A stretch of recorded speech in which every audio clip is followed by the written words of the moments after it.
So first, going to start by creating a character.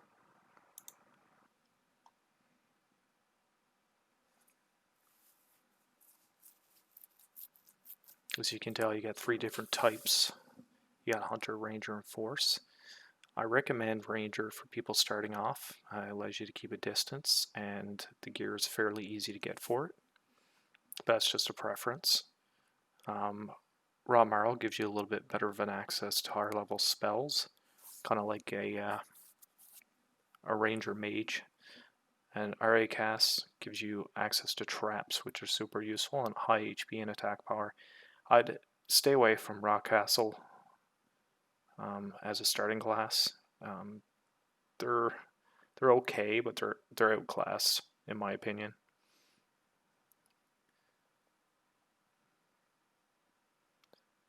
So I'm just looking through them here because I'm overdubbing this After Effects. So we'll create a character now. You can customize the body and the head for the RA cast. I'm just going through some of the options here. And select your name.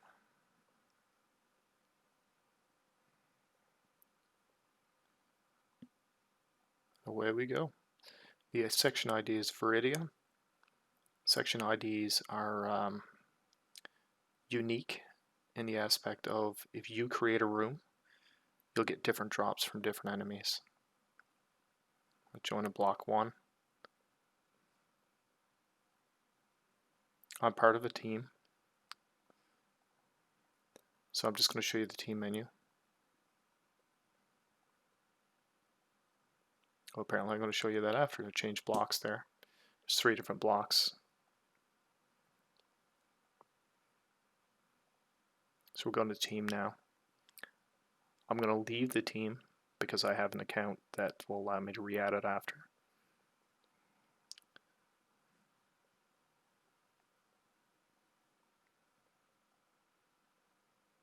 So now I'm going to show you how to make a room. Organize party. You can join one or you can create. We're going to create in episode 1 because of our level. Play mode matters. There's normal, challenge, battle, and 1 person. Normal allows you to play with other people. 1 person is solo, the equivalent of what used to be called offline in other versions. Different access to quests, government quests, etc. So we're ready to make one. Here we go.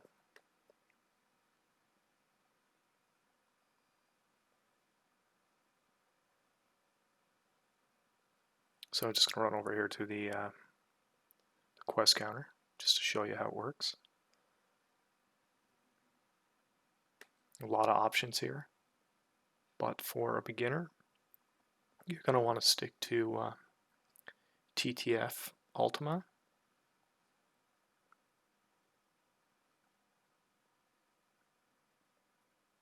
Has more enemies, however, I do recommend the VR version.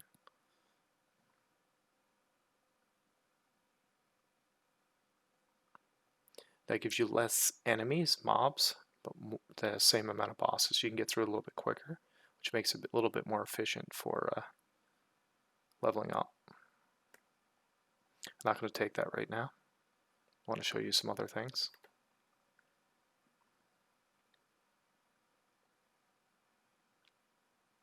So we can access our menu with, I'm using an Xbox controller. It's the right thumbstick click. We're going to turn on keyboard controls. You'll see why. Auto disconnect I usually set to 60. And the message speed is really slow, so I change it to very fast. It's just more easier to go through the user interface. So with those settings, we're going to run over here. To your right, that would have been where the principal is. He has some unique quests himself. So we're showing the bank here now. I have some stuff already in the bank. I'm going to show you how to change it. By typing \bank, you'll see it change from common to character. If If I change it to, again, it goes back to common. Common bank is throughout your whole account, and every character on that account can use it, which is super useful for transferring gear. Over here we have our item shop where you can buy, your basics. You'll be going to this person a lot.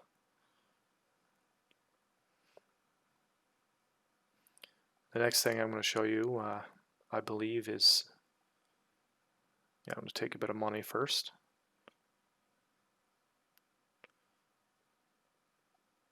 So I'm going to show you teching next.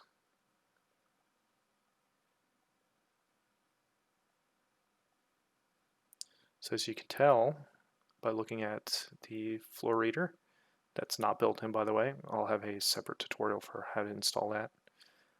It's 35 hit, 35 dark, but with teching you have the ability to go up a maximum of 10% or down a maximum of 10%.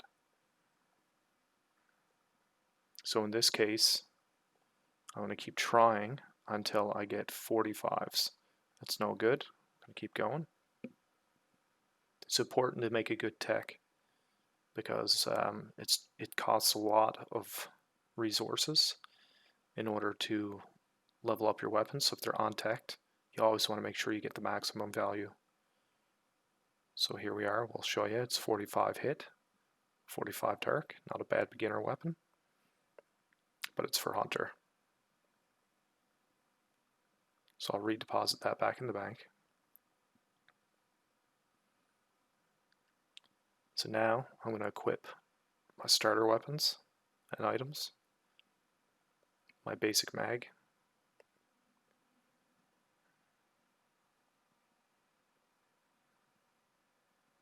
changing my bank here again just to show you there's nothing in it.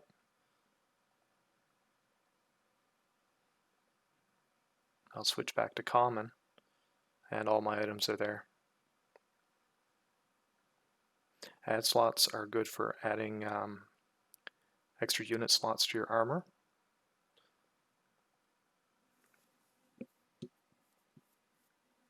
These power materials are super useful for raising your attack power. So right now I'm going to do a mat count. You're going to see I have no mats used on this character. What I'll do now is I'll use one mat, and you'll see that the mat count has changed. There you go, you see 1 in power now.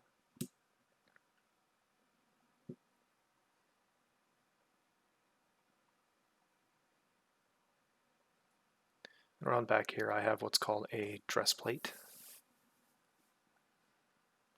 It's really high dark resistance, but it's usable at level 1, which is why I always keep one around, because it's really great to be able to have a decent armor at the beginning of the game. That gives you such great dark resistance, which is useful against, it's called midget. It's purple attack, usually in ball form. Anyways, we'll drop that frame. Here we are. Sort everything automatically. I like to do that until you get to the end game. You'll have things the way you like them.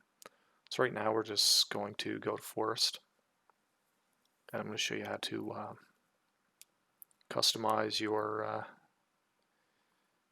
layout. So you can see 1 through 0 now exists. We want to be able to set those, but first thing I'm going to add is the extra attack. I like to have all those at the beginning. Now I can go back and I can press the trigger, R trigger, and that gives you the alternate button layout. And I'm just giving you an example here now.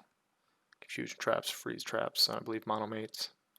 But if I go back into customize and I use my keyboard to go up and down, I can use 1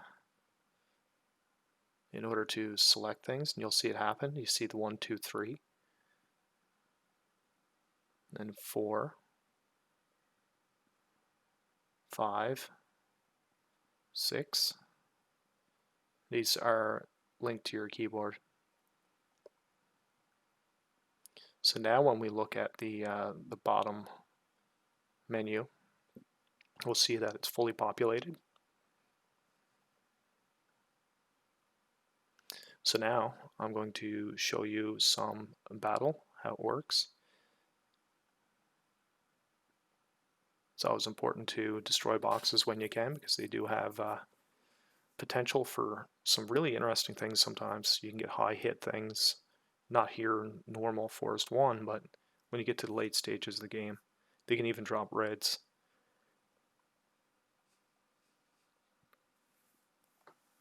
I'm going to show you some very basic battle with a level 1 RA cast.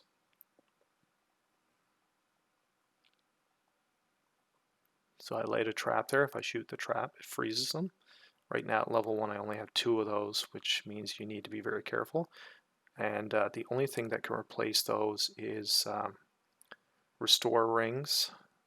Escape dolls, I believe, restore them as well. And going back to the medical bay. As you can tell, the enemies here are a lot stronger.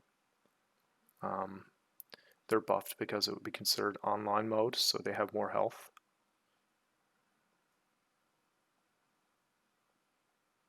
So there you go. You can attack in combinations of 3 before you have to restart the sequence. So we're going to run back now to the teleporter. That's very basic battle there.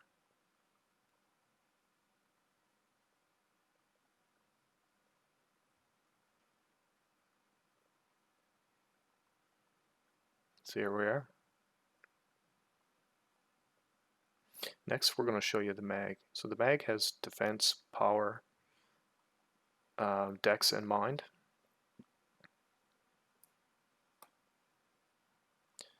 Right now I can only really buy monomates that are kind of useful for my type of person because I want attack power. So I'm going to give it some items. You can give up to 3, and then you have to wait, I believe it's 2 minutes. So within 3, just 3 monomates, this guy's going to go to level 6. As you level up your mag, you get access to photon blasts, and mags are a completely different situation. I'd recommend looking at a mag guide before you really start dumping too many items into it, because there's a lot of variables. For example, if you level it up to 25 as a different section ID or a different class, it'll become a different thing, it'll actually evolve, and that becomes quite complicated. So I'm not going to explain that in this video. So right now we're just going to go to a quest towards the future.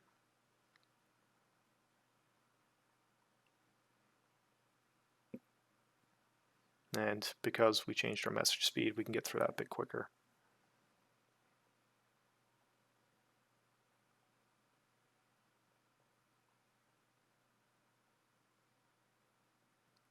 And as you can tell, there's only one option. You can only go to Forest 2 at this point, because that's the starting point for the quest. And now I'm just going to fool around here a little bit, drop a couple traps. So you can tell they're quite strong. I'm way under leveled.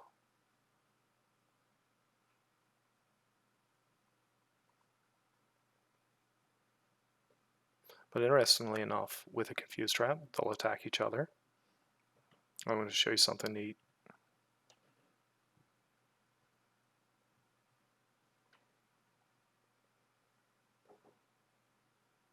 I leveled up without even touching anything.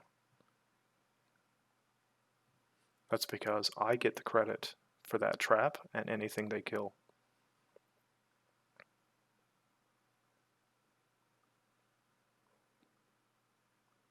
I'm going to lobby out of the quests. You can only lobby out of quests, not when you're just in the game. You gotta actually be in a quest to lobby out. So now I'm going to show you one person mode, just to show you the difficulty difference and the difference in the quest layout.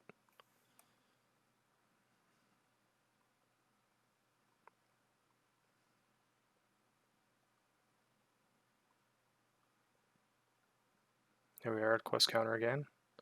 Side story, there's some interesting stuff there. But the main story, this is where it would be like offline mode, where you can as you unlock, or as you do quests, you unlock more quests. So I'm just going to go to Forest 1 again, show you the difficulty difference.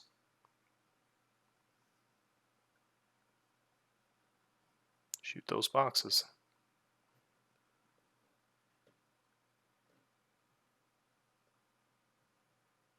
So here we are. It was taking about 10 shots to kill them before. As you can tell, I'm taking large chunks now of their health. It's quite a bit easier. Fuse trap, because it's only me. He'll only attack me